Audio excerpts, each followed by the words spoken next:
Speaking of trying to win a championship, the Nets never have. But if this thing continues like this, you might as well give it to them now. Last night, game 2. Oh, look at KD working on Giannis, crossing him up. He continues to make plays. So does Kyrie Irving. We're still in the first quarter. The Nets are up by 10.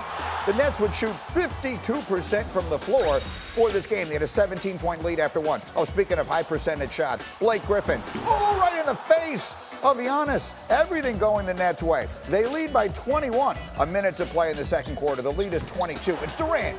The Nets made 21 threes in this game. KD was 4 of 6. Nets by 24 at halftime. Third quarter, more of the same. Durant. Oh, look at this little nifty move. He had 32 and didn't play the fourth quarter. Fourth quarter now, Nets in cruise control. Kyrie Irving would score 22 only because he didn't need to score more. The Nets win it by 39 in a game, and I mean this, that wasn't as close as the final score would indicate. That's right, and they won by 39. So, Jalen, I have so many questions. I kind of want to begin with Giannis. Like, this was supposed to be the Bucks' year. Kendrick Perkins was telling me last week the Bucks are going to win this series, and they've been humiliated. What happened? I picked the Bucks also to win this series, and I was someone that wanted to believe that Giannis, the back-to-back reigning MVP, who also won Defensive Player of the Year, with the addition of Drew Holiday and Middleton playing like an all-star, like this team was going to be poised to go further this year than they've done in the past. And you touched on it, Greeny. It starts with Giannis. It starts with him struggling to shoot outside of the paint. He's 6 for 35 in these playoffs outside of the paint. 6 for 35. He's 23 of 43 from the free throw line.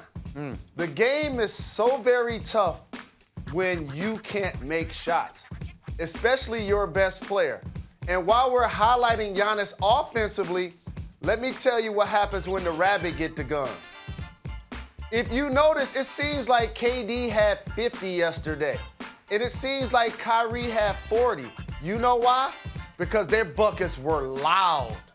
They were thunderous, like that Blake Griffin dunk. And you know who's in these highlights? That's Giannis right there, getting crossed up and won by KD.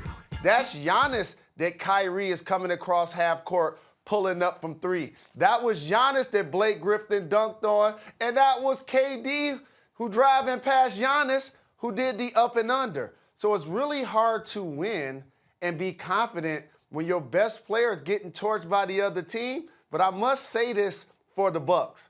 They ain't just losing. They getting beat. And without James Harden, it's deflating. Because when you lose game 1, it's one thing. It's like, all right, fellas, we're going to respond in game 2. Ain't no way they about to beat us without James Harden, especially in game 2.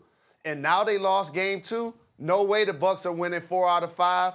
The Nets are going to find a way to advance. Okay, I'm with you. I think everyone on planet Earth is with you. But if you're Mike Budenholzer and you have to go into this thing trying. So give me an adjustment. What are you doing? What is the one thing on the floor Milwaukee has to do in game 3 to at least make a show of it?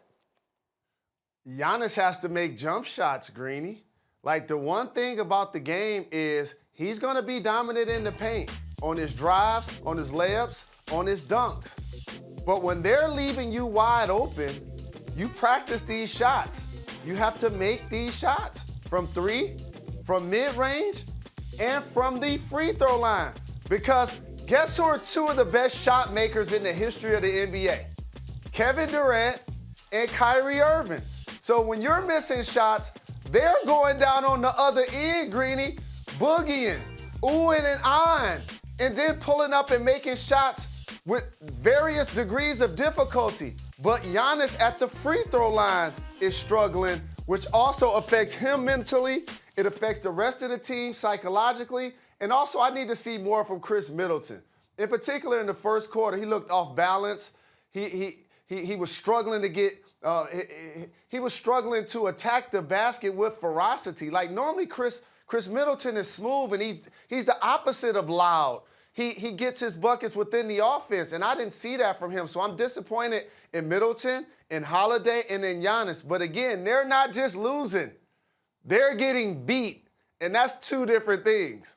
All right, so let me do one thing. For those who don't know, I once played on a basketball team that Jalen was the coach. It was a celebrity all-star game one year. You coached against Bill Simmons. I was on your team, and we won. Here's the question. I've seen your halftime motivational speech. Give me the motivation. What is one player, whoever the leader of the Milwaukee Bucks is, have to get up at practice in front of all of his teammates today and say? Well, that person actually got to be Giannis. And also, he has his brother on the team. And here's what he got to say. Hey, guys, we can't change anything that happened in the first 2 games. That's on me. But you know what I'm about to do? I'm about to go out there and be a dog. I'm about to go out there and be dominant. And I'm about to dunk on everybody in the state of New York, in the city of Brooklyn. I am not settling. I know y'all see him backing up off of me and all of that. I'm just going to drive. And you know what? When I'm playing D, I'm locking in. I'm slapping the floor. I'm getting up in KD's face. And here's what you got to also do. Like, what got lost in today's game is there's no physical intimidation. Like, these guys, you can't just let them operate freely. You got to upset KD. You got to upset Kyrie. You got to have them looking at the officials. You can't just have them looking at the bucket. Because when they doing that, KD's shooting 55 from the floor, 50 from 3, over 90 from the line, and averaging 35. You got to interrupt these guys. You got to be physical with these guys. And you got to play like this means everything. I re-signed for a reason. I'm dedicated to you guys. I re-signed in the offseason because I'm dedicated to you guys, and I'm going to show y'all in Game 3 how dominant I'm about to be. Huge game for Giannis. They don't get swept. They do win Game 3. Thank you for watching ESPN on YouTube. For live streaming sports and premium content, subscribe to ESPN+.